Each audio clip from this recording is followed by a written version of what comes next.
Hello guys, my name is Isaac and guess what? Just graduated. Well, today I'm gonna be giving you guys high schoolers some tips about how to survive high school pretty much. I'm gonna talk about some of the things that I did, some of the things that I didn't, so it's gonna be very helpful for you guys. So let's start with academics. Well, as you might expect, always ask questions. That's for me perhaps one of the top 10, top 5 things you must do as a high schooler, and probably you're gonna go more in deeper to that in college.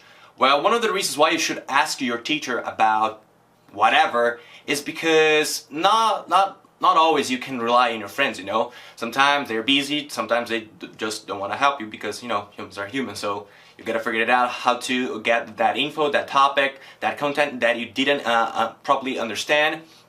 And well, guess what? High school teachers, they are always there for you, so yeah, that's something you should definitely do. Ask teachers about pretty much anything. And well, let's move on to the second topic. Always keep your stuff organized.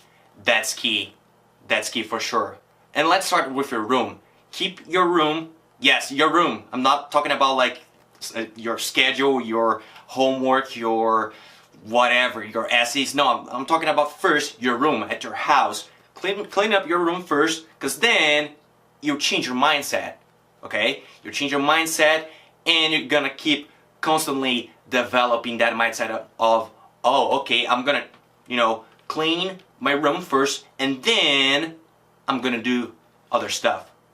That's very useful because it creates this habit of being active, being productive, being precise on your work. Meaning, if you can literally clean up your room first and be organized in your own space, that will constantly expand to other areas in your life. The third thing is, as a result of being organized and cleaning up your room, is that later on you're gonna get to a point where you'll be very picky to yourself. Meaning, you will be very strict with your rules, your schedule, with your friends, with pretty much everything. So it's really good when you achieve that point where you are very perfectionist, but not to extremes, by the way. It's only to that matter of when you see efficiency, if you know what I mean. Hopefully I'm making sense of this. But anyways, that's what I meant by being organized, because you gotta keep a habit of doing work as much as you can in your own space, in your own time, because if you don't do your work in high school, well, your GPA gonna suck. That's just reality, but sorry, that's how things are. Well, fourth topic. Now let's change focus a little bit, and then I will come back later on academics. Now let's talk about relationships. As we all know, relationships can be very good, sometimes very bad. They are very ambivalent things, meaning they can, like I said before, they can be good, they can be bad, all sorts of things. They can be even good and bad at the same moment. So it's a weird thing. Not everybody's willing to relate with you. Not everybody's willing to have something with you.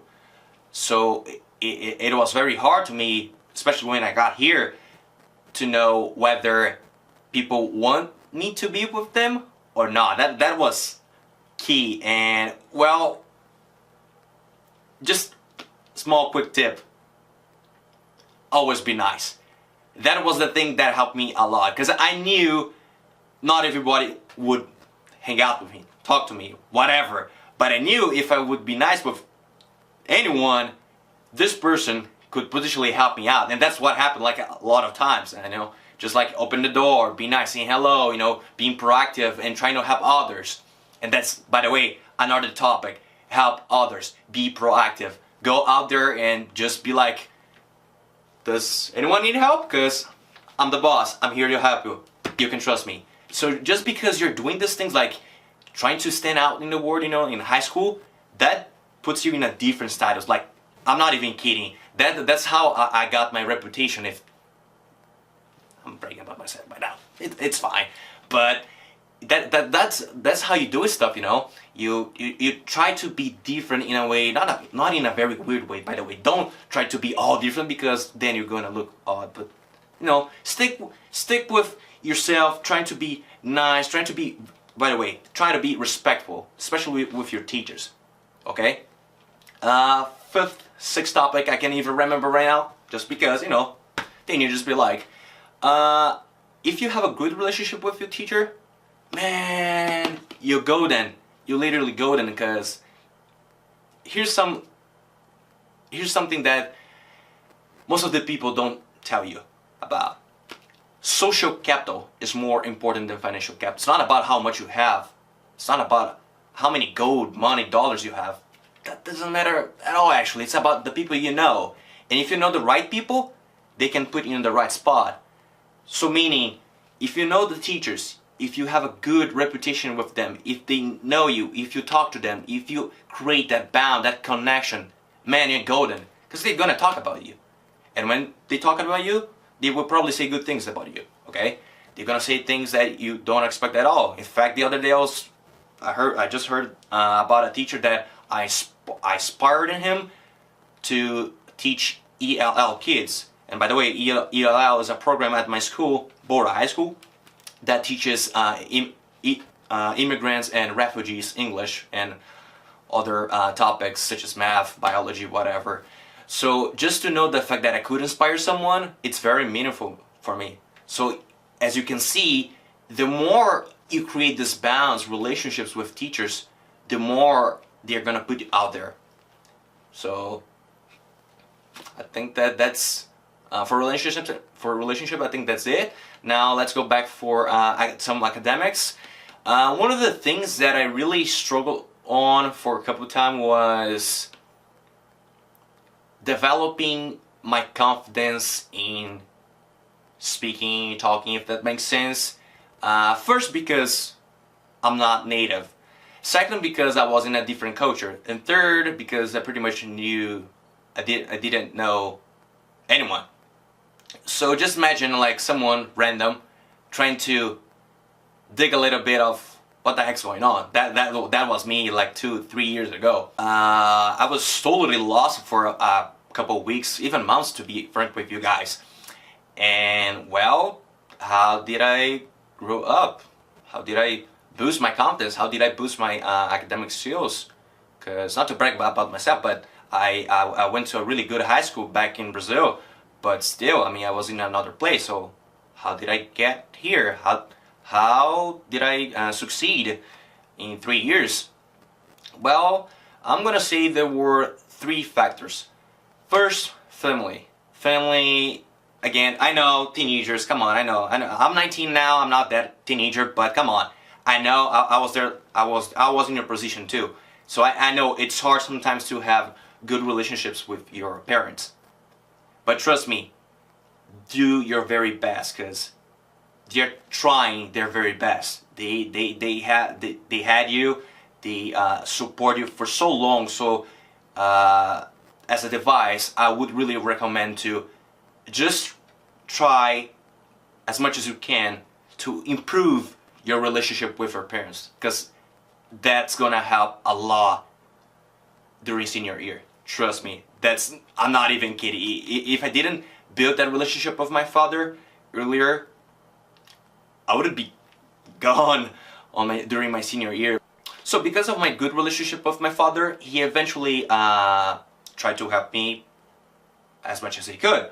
Well, one of the things that he really helped me was by reaching out to a lady called Rebecca Carroll. She's an expert in education. She tries her very best on trying to getting students on high school and putting them in college. But anyways, my second point to that is build, maintain, reach out for new opportunities. Try to build new relationships as much as you can.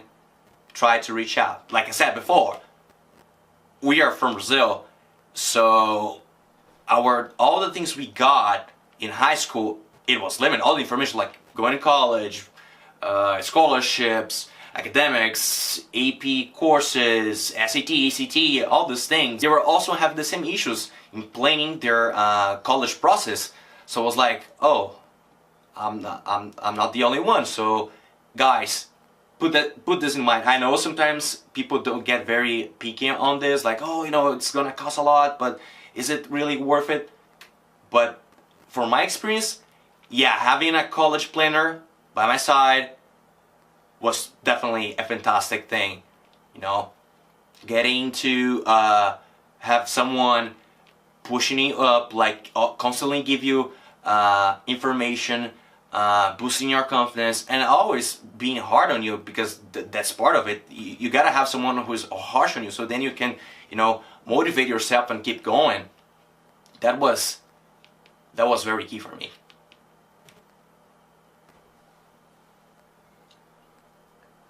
And well, I guess that's it. Thank you so much, and graduated now, baby.